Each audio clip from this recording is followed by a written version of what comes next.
Five Guys, McMullen and McDonald, joined by our pal, a fellow Marlton Army guy, Jimmy Kempski from PhillyVoice.com. JK, what do you say after your first Eagle game of the year?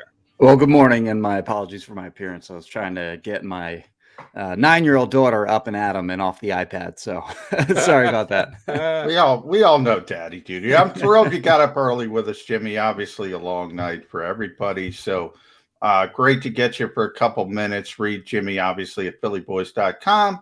And I did want to get you on, I actually tried to get you on pregame because I want to talk about your annual media stock up, stock down. So we'll get into that. But I think we got to talk about Jalen Hurts. First off, I'll admit I had stock down on Jalen Hurts. I was one of the two voters who said that. I thought he looked good last night. I mean, the numbers weren't great, but you had the two drops. Yeah. You almost had the deep throw to Watkins. I thought it was pretty effective. Your thoughts on Jalen? Yeah, the first drive he came out, he was 2 for 4, and the one was an obvious drop by Zach Ertz. The other throw to Rager that Rager dropped, could have been a better throw, but Rager's got to make that catch. And then, as you mentioned on the second drive, Quez got open, got behind the defense, and I thought that was a little bit of an off-target throw. Nick Sirianni even alluded to the fact that Quez gave himself a lot of room in between himself and the sideline. So I thought that ball needed to be a little further to the outside. I didn't really mind the overthrow aspect of it so much because there was seemingly a little bit of a hold on Quez Watkins on that play. So maybe you forgive that to some degree.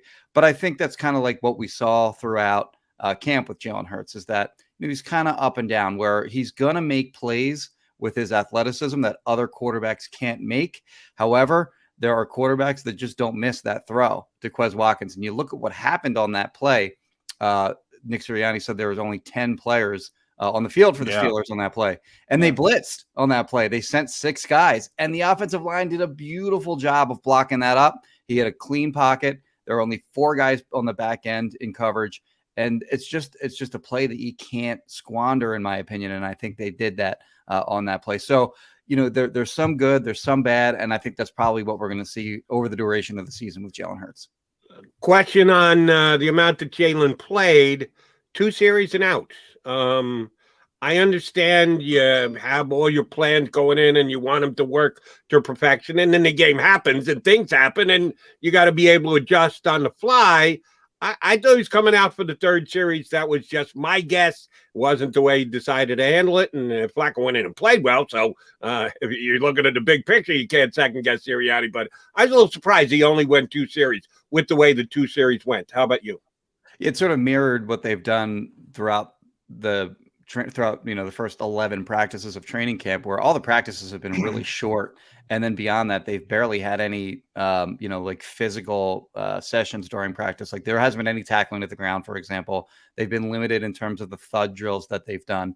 And the purpose behind that is to stay healthy. So I think that was probably sort of the impetus behind only getting 2 series with the ones on offense, more specifically Jalen Hurts with the first team offense. And then the first team defense, they only played 1 series. Yeah. So I think they're being overcautious. And I mean, we've seen how they've been decimated by injuries over the last few years. So I think priority 1 for this team this season anyway is to limit the number of injuries. And they still have plenty of injuries as it is. Like they have 15 guys that they listed on as either limited day to day or week to week. I think there's 6 guys now that are listed as week to week currently. So they haven't been able to eliminate that completely, but they don't want a repeat of what's been going on the last few years where, I mean, last year you look at that first game, week 1, I believe they were without Lane Johnson, Miles Sanders, Derek Barnett, Javon Hargrave. So you're looking at 4 significant starters that you didn't have available, and they lost that game, of course. So I think they're just trying to avoid that.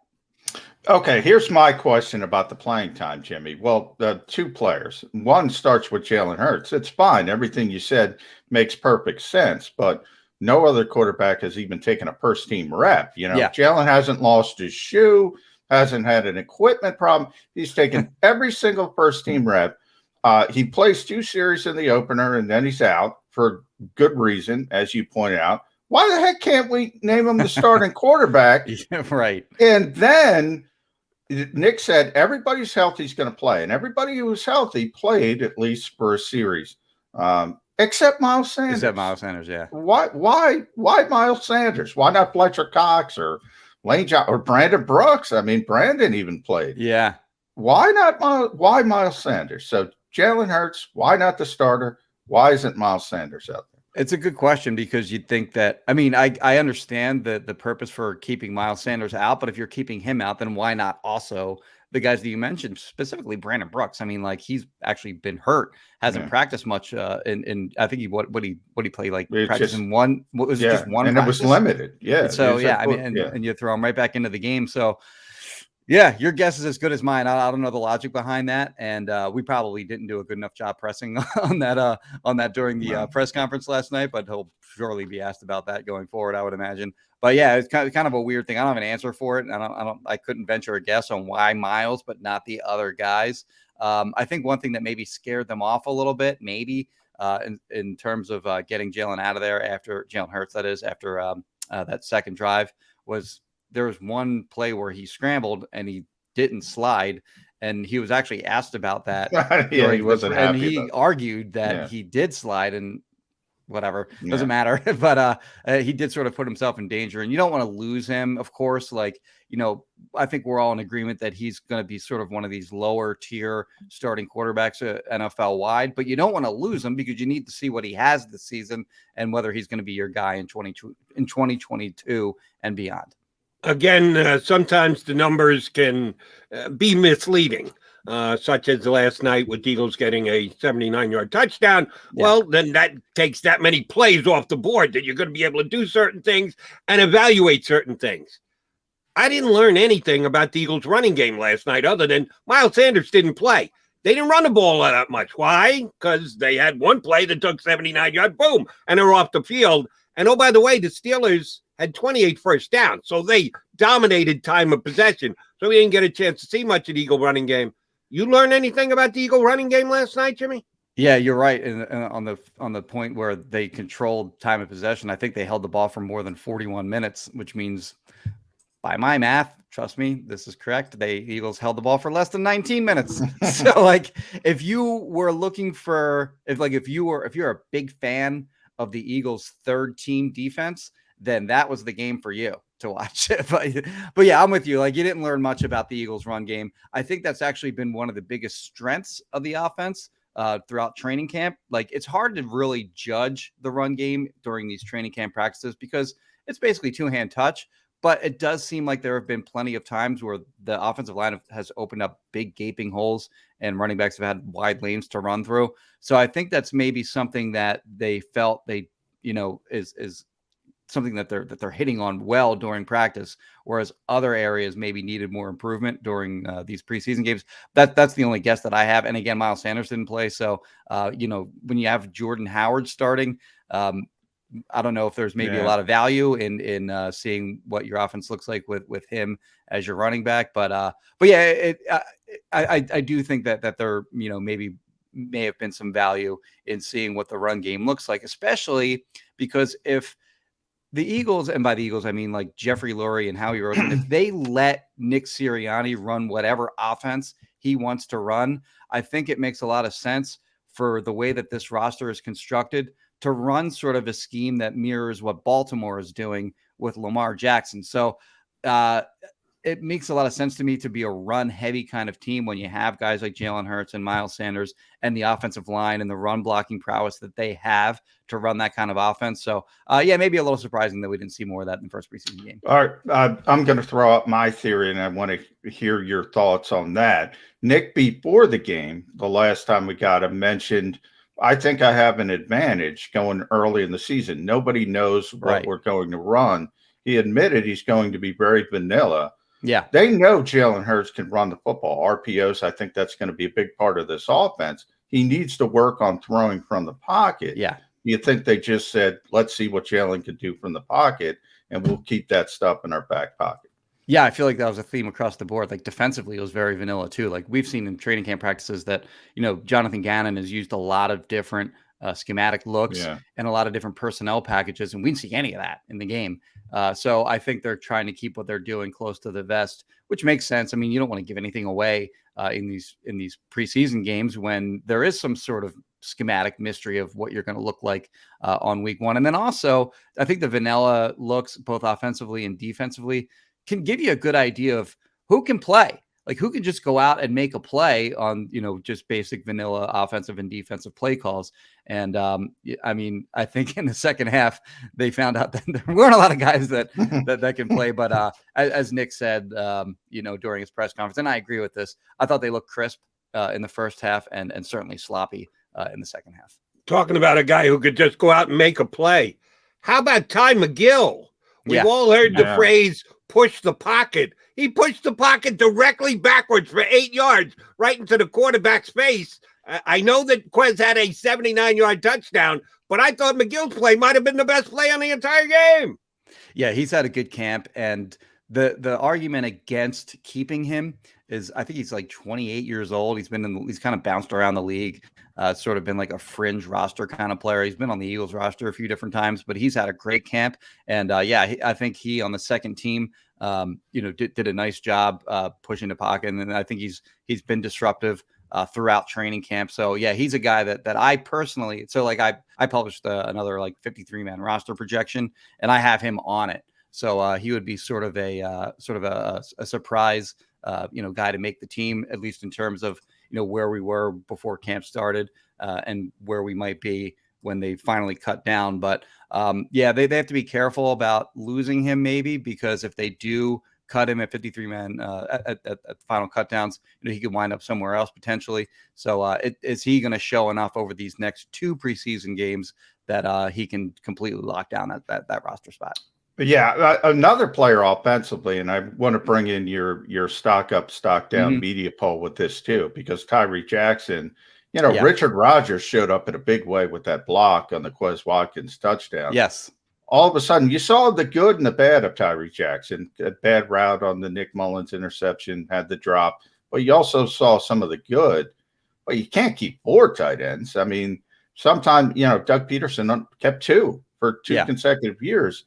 I want how did we do in stock up, stock down, the media poll, and B, same thing with Tyreek Jackson. Can you get him on this team, or is it just about Zach Ertz and if he's here or not?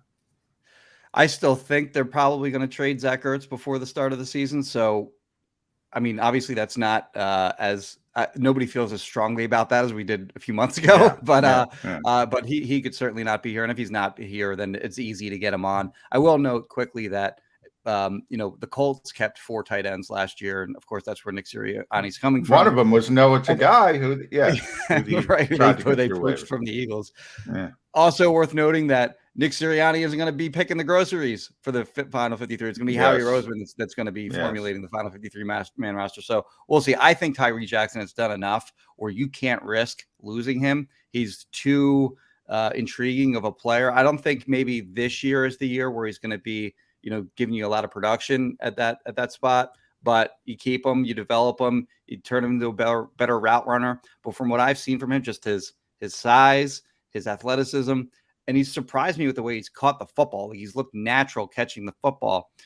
So I think he's a guy that's worth developing over time. You don't want to lose him. As far as the stock up, stock down media poll, of course, you participated in that. I asked 25 different reporters to give me one guy whose stock is up since the beginning of training camp, and one guy whose stock is down. Quez Watkins actually led that group with I believe it was 7 votes out of 25. And of course, we all saw during the game what we've been sort of seeing throughout training camp, where he's just explosive. We all saw the screen pass where he took it, and poor 21 on the Steelers. Like he had the angle, and it was just boom. Quez might have gotten that poor guy cut. But yeah, he looked explosive on that play, and then on the play where he got behind the defense. To my surprise, he was actually the first team kick returner as well. So he did well. Tyreek Jackson got some votes. Josh Sweat, who's had a really strong camp, got some votes. On the stock downside, You mentioned that you had Jalen Hurts. Somebody else voted for him as well. Jalen Reagor got some votes. I believe he had 4, but the guy who really ran away with that competition was Andre Dillard, who had 12 votes. And in fact, there were some writers that said, well, I didn't have high expectations for him to begin with. So his stock really isn't down for me, despite how bad he's been. And he still wound up getting about half the votes anyway. By the way, back-to-back first-round picks, Jimmy, leading the stock downfall. That is not good. Not good. Agreed. All right, Jimmy, before you came on, John and I were talking about Quez Watkins and how much he moves up the depth chart because of what he did last night. And I noted starting doesn't matter. You play the first play and then you come out. Who cares whether you start or not? It's what percentage of the reps you get. But sometimes starting does mean something. Sua Opeta started last night when Isaac Seumalo did not. He was the only offensive line starter who did not play last night. What do we read into Opeta getting the start? So I think that's just a matter of normally in a game situation, Nate Herbig would have started over Sua Opeta at left guard with Isaac Seumalo out, of course. So Seumalo is your starter at left guard. If he's out, then Nate Herbig, I think, is the first guy in. But they wanted to get Nate probably some reps at center with the second team because they need. I think the Eagles already know what they have in Herbig at guard. He played, I think, in all 16 games. He started I want to say 13 of them or something like that, or 12 or whatever. But he had plenty of. I think he actually had more snaps than any other offensive lineman last season. So they know what he can do already at the guard spot. They want to get him more reps in game situations at center. Because you don't want to have to waste a roster spot on a center only, like a Luke Juriga, for example, who you can probably stash on the practice squad anyway. So I think it was more just a matter of they wanted to get Herbig some extra snaps at center, and Sua was just kind of the next. Sua Opeta was kind of just the next guy up at left guard. And interestingly, as John mentioned earlier, Brandon Brooks played. So previously Matt Pryor was getting those reps at right guard, whereas I think that he's probably. I don't want to call him a long shot to make the roster, but his roster spot is certainly in peril. Jimmy, last one from me. I know you got to run. Alex Singleton on defense. I mean, just so active. Yeah. Is he the most underrated player on this team? He could be a good football player. Yeah, he could. I mean, you look at he led the team in tackles last year, and he was near the top. I think he was just outside the top 10 NFL wide in tackles last year, and he barely played in the first 5 games of the season. Like if he had been a 3-down linebacker for those first 5 games of the season, he might have led the NFL in tackles, and a lot of that is a result of, typically the guy who leads the league in tackles plays for a bad team because he just has more opportunity because their defense is on the field a ton. He has a lot of opportunities to make the tackles. But when you just look at the linebacker position in general, I think that's really improved from last year to this year. Like Eric Wilson, I think, is a legitimate, competent starting linebacker. Put him next to Alex Singleton. You got something there. And TJ Edwards, in my opinion, is a nice role player on rundowns. And then we'll see if they get anything out of these younger guys like Davion Taylor, who's now hurt, Sean Bradley, who's it seems to have slid down the depth chart a little bit. Yeah. I don't think he played well, or Rashad Smith. When Pittsburgh started running the football in the second half, it was pretty much Bradley and Smith. Yeah. So I wasn't thrilled with that performance. All right, last one for me, Jimmy, and then we'll let you run. Thank you again for coming on with us. What does last night's performance do for Jake Elliott's confidence? Yeah, Jake had a rough first practice when he kicked. He missed 2 out of 6 field goals. One of them was from 33, and he almost missed another one from 38. So he had a rough start to camp. And then in his next 2 kicking sessions during practice, he went 6 for 6 and 6 for 6. So he's been 12 for his last 12 in practice. And then in the game last night, he hits from 47, 47, and 50. And he made his PAT. Yeah. So, how about that? 33. Good things all around for Jake Elliott last night. And actually, he was the first guy that the Eagles gave us in our interview session. Yeah, that was weird. Yes, it was.